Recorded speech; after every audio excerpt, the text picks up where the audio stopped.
on your phone. At the end of the test, you will be given 10 minutes to transfer your answers to the answer sheet. Now turn to Part 1. Section 1. You will hear a conversation about accommodation rules. First, you have some time to look at questions 1 to 3.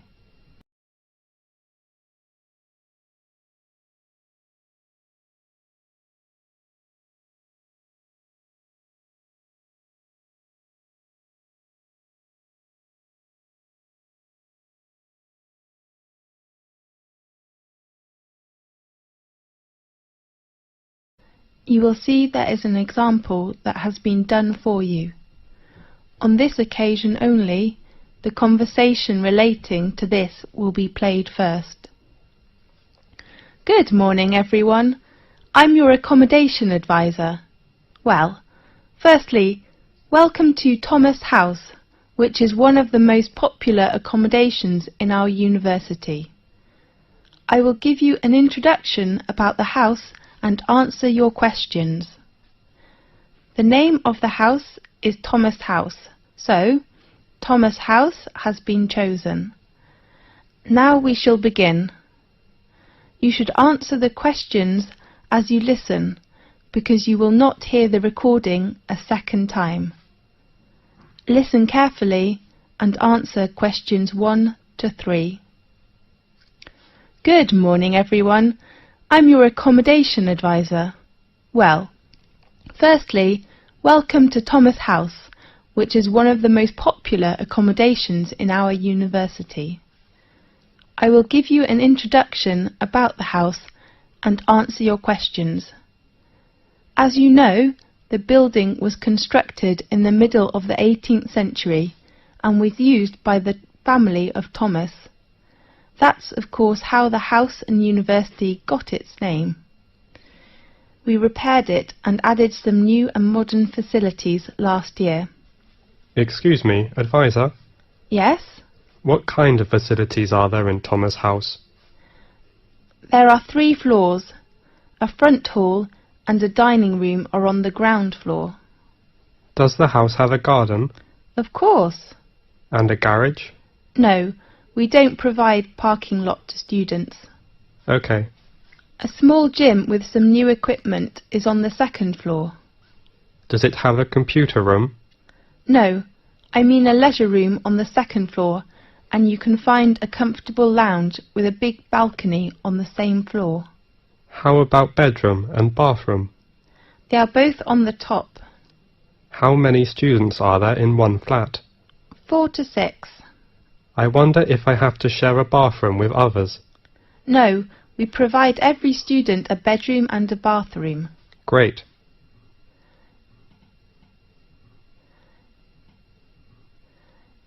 Now, look at questions 4 to 10.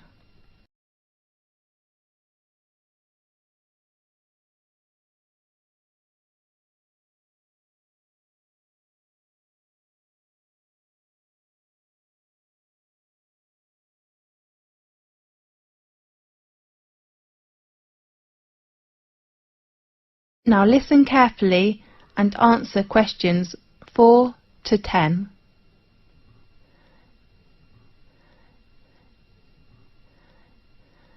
There are some rules in Thomas House. Firstly, smoking is not allowed in both your bedroom and the bathroom. Does the house have a smoking section? No, you can smoke on the balcony or outside the house. Advisor, is there a laundry in the house? Of course, laundry room is located on the right corner of the 2nd floor. Sure. But please do not use it after 11 o'clock. Is it free to us? In fact, you don't need to pay any bills which are included in your accommodation fee, but you have to pay laundry fee. How much? We offer 2 coin-operated washing machines. The large one is £2.50 and the small one is £1.60. If the lounge has a time restriction? Definitely. we ask all students to keep quiet and do not make noise after 11 o'clock. We know there is a backyard in the house. Yes. If we can park our car there? No, we do not allow parking in our yard. OK. Could we invite some friends to hold a party in the garden or lounge? We only allow party on weekends. Fine. The last rule is to pay attention to the opening time of the front hall. The door is locked at 11 p.m. and opened again at 6 a.m. in the next morning. Remember to take the front door key when you go out early or come back late. How could we get the front door key? You can go to residence office building and get your key in room 101. Sure. Well, any questions? This is the end of section 1. You now have half a minute to check your answers.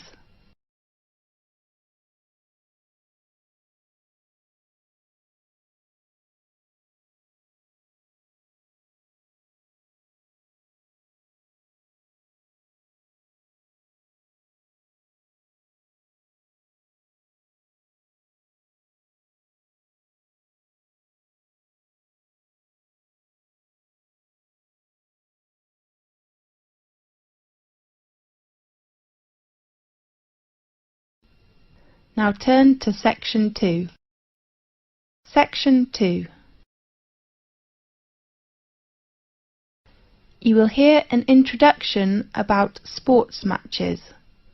First, you have some time to look at questions 11 to 17.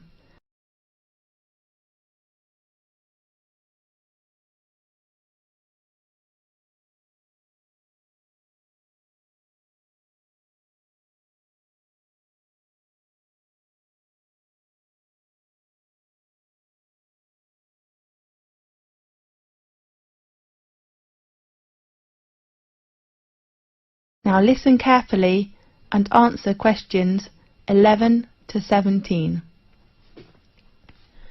Good morning, everyone. I'm Mary White, the Secretary of the Exciting Sports Club. Welcome to attend Matches Arrangement Meeting. I know you are looking forward to a great season. Now, I'd like to give you a short introduction to our arrangement in this season. This season, we still have 2 competitions. One is tennis and the other is soccer. Let's start with tennis. There will be 6 teams competition. We hope the players' ages are between 16 and 22 years old.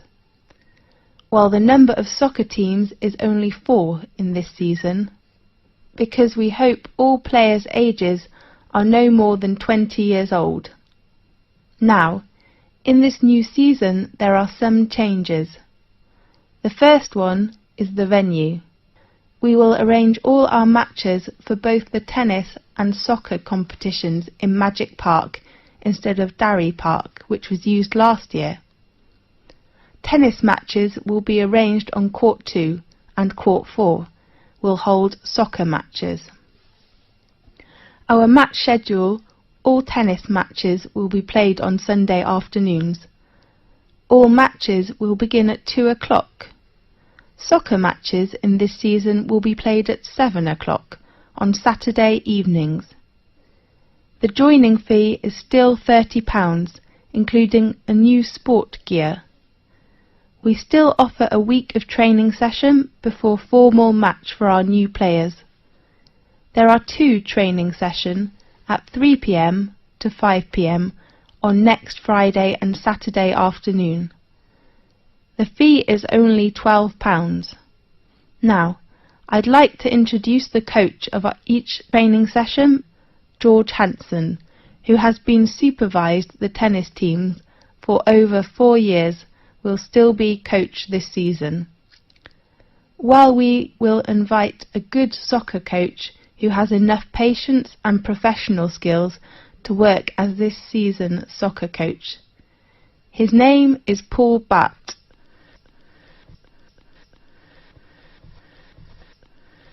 Now, look at questions 18 to 20.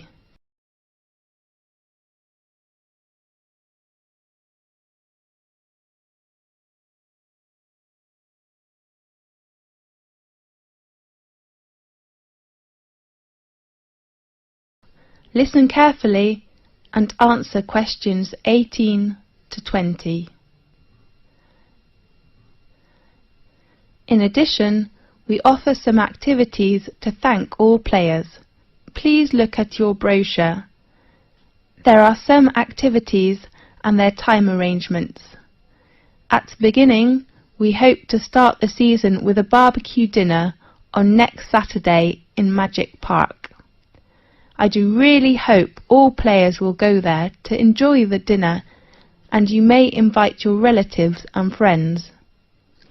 Of course they have to pay a little fee, with just £5.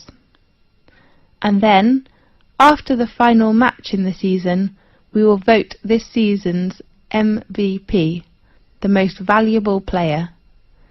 The 2 players from tennis team and soccer team will gain an honour and a prize from our sports centre. This season we hope all players can send a confirm letter to us to ensure our match arrangement. So please write to us before the deadline. It is on Thursday, 18th of April. Our secretary, David Black, is in charge of collecting fees and your letters in this season. His room number is 214 and his phone is 332567. This is the end of section 2. You now have half a minute to check your answers.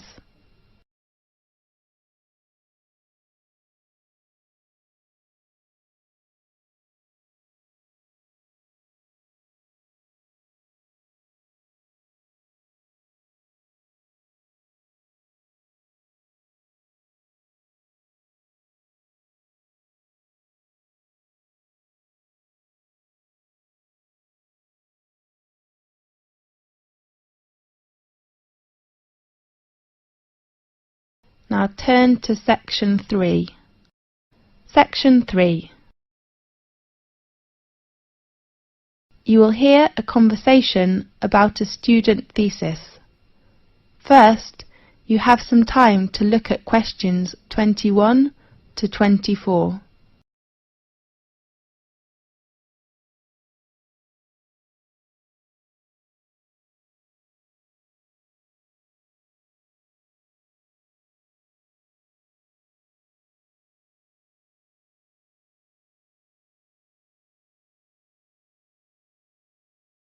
Now listen carefully and answer questions 21 to 24.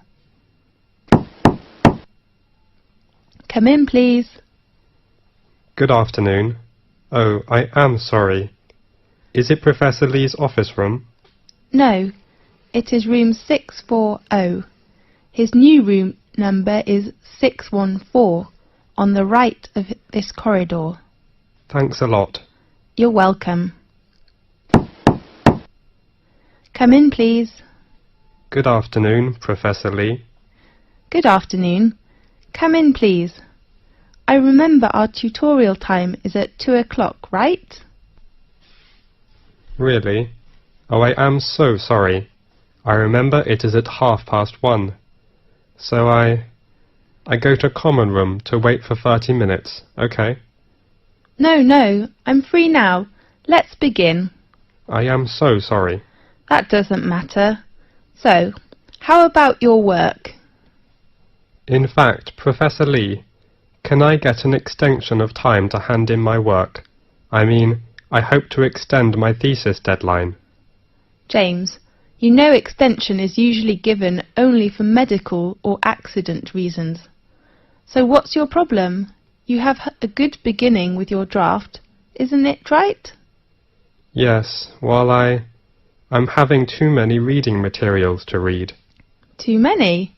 How many? Besides academic journals, I have about 15 books to read next month. I don't think I can finish them. Oh, darling, you do not need to read them all. What do you mean? I mean, you can choose some parts of these books which can help your work. Really? Could you give me some suggestions? Sure.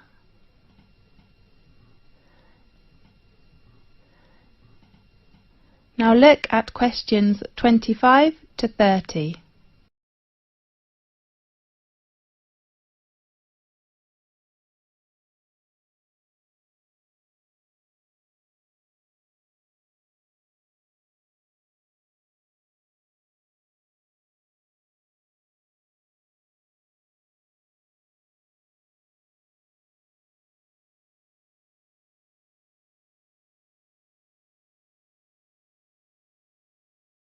Now listen carefully and answer questions 25 to 30.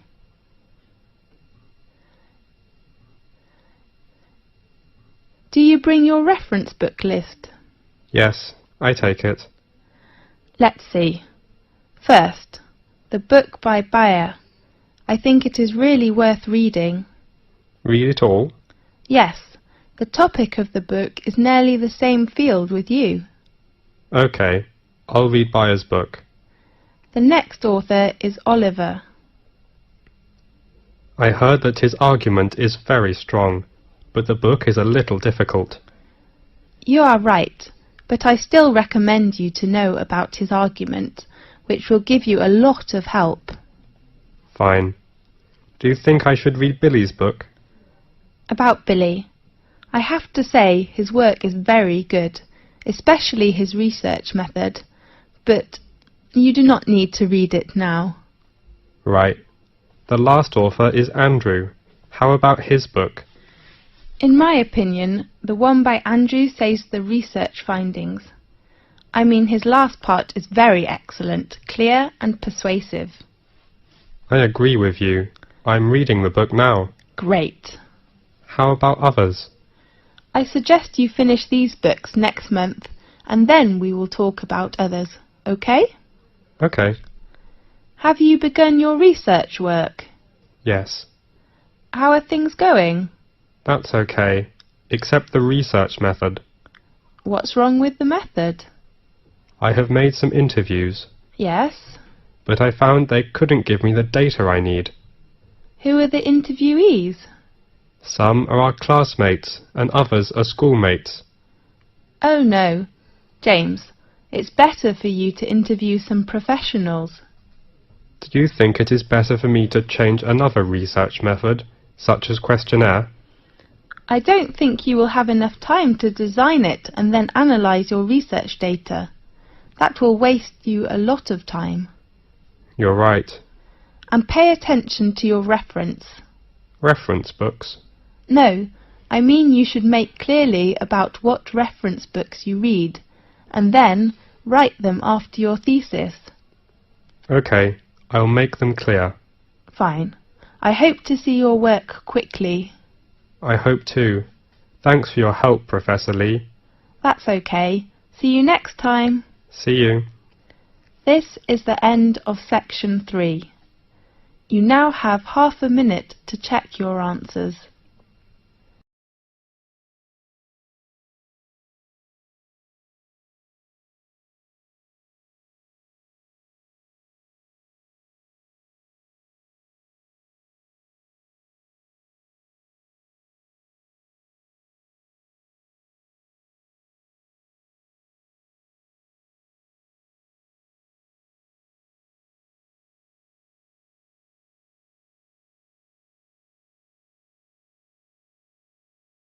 Now turn to section 4. Section 4. You will hear a conversation about astronomy. First, you have some time to look at questions 31 to 40.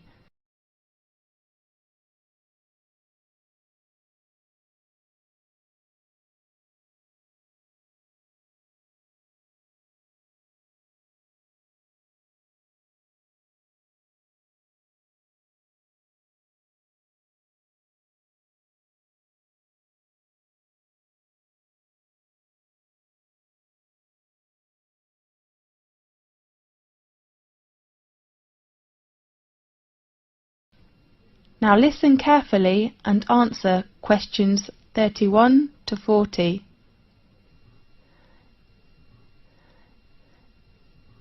This is Magic Time from the BBC. I am Faith. In today's programme we invite a Professor of Astronomy. Welcome, Lewis. Thanks a lot, Faith. What magic information will you introduce to us? We all know the Leonidas in August are coming, so today let's talk about meteors. Good topic. At one time or another, almost everyone has glimpsed a swift little streak of light dashing across the night sky. Nearly everyone makes wishes when they see them and blame both good and bad luck on their presence. Yes, these sudden celestial visitors are meteors. We often call it shooting star. The glowing trails are caused by the incineration of a piece of celestial debris entering our atmosphere. Many meteors are quick flashes, but some last long enough for us to track their brief course across the sky. Right. Now and then a meteor truly will light up the night, blazing brighter than Venus, although rarely, even brighter than the moon, leaving in its wake a dimly glowing trail that may persist for minutes. Lewis, can we see some meteors every night in 1 year? Yes. Under a dark sky, any observer can expect to see between 2 and 7 meteors each hour, any night of the year. These are sporadic meteors. Sporadic meteors? Yes. Their source bodies, meteorids, are part of the dusty background of the inner solar system. Several times during the year, Earth encounters swarms of small particles that greatly increase the number of meteors. The result is a meteor shower, during which observers may see dozens of meteors every hour. Concentrations of material within the swarms may produce better than average displays in some years, with rates of hundreds per hour, and were treated to a truly amazing display in which thousands of visible meteors can be seen for a brief period. The phenomenon is called meteor storms, which are more magnificent than meteor showers. Aha! That's wonderful! Definitely. The meteors that appear during a meteor shower seem to come from one point in the sky. This illusion is an effect of perspective, just as a roadway seems to converge in the distance. Usually, meteor showers get the name of the constellation from which the meteors appear to radiate. Such as during the Perseid shower in August, meteors seem to streak from a point in the constellation Perseus. When is the biggest meteor storm?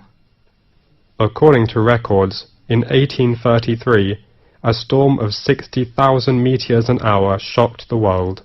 60,000? That's unbelievable! By the 1860s, scientists had known that many meteor showers were annual, including the normally placid Leonids, which produced the big storm, and that they were somehow related to comets. Really? Yes, but most of the meteors people have seen during one of the annual showers arise from fluffy particles not much larger than sand grains. As a particle enters Earth's atmosphere, it collides with gas atoms and molecules. The particle becomes wrapped in a glowing sheath of heated air and vaporized material boiled off its own surface.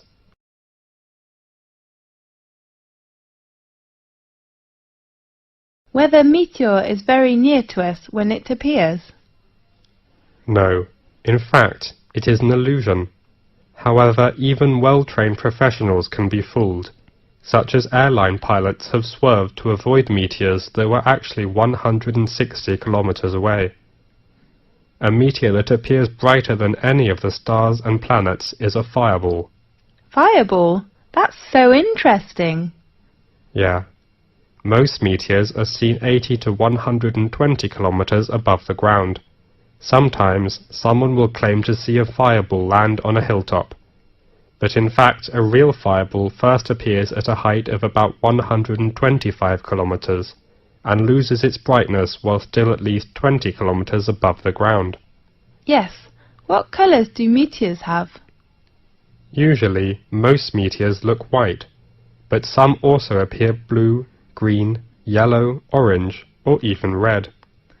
What will happen if a meteoroid gets to the surface of the Earth without being completely vaporized?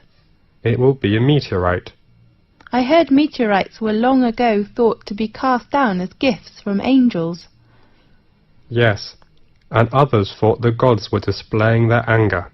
Really? As late as the 17th century, many believed they fell from thunderstorms. They were nicknamed thunderstones. Many scientists didn't believe the accounts of people who claimed to have seen meteors, and some experts were skeptical that stones could fall from the clouds or the heaven. Yes. One of the most significant meteorite events in recent history destroyed hundreds of square miles of forest in Siberia on June the 30th, 1908. According to local witnesses, a ball of fire streaked through the sky and seemed to enter the atmosphere at an oblique angle. It exploded, sending out hot winds and loud noises, and shaking the ground enough to break windows in nearby villages. Small particles blown into the atmosphere lit the night sky for several days. So, nowadays, the prevailing theory holds that a meteor exploded just above the surface. Yes. Most impact craters and basins larger than the meteor crater are heavily worn away or have been buried by rocks and dirt as the Earth's surface changed. At present, Chicxulub Basin, centered in Mexico's Yucatan Peninsula, is the largest one. The diameter of basin is around 300 kilometers. Rock samples obtained by drilling into the basin show that an asteroid struck the Earth there about 65 million years ago. Does that the same period with the dinosaurs disappeared? That's right. Many scientists believe this debris caused climate changes which made the dinosaurs not survive. We do really hope that will never happen again. Right. OK, thanks for watching today's programme. See you next week. This is the end of section 4. You now have half a minute to check your answers.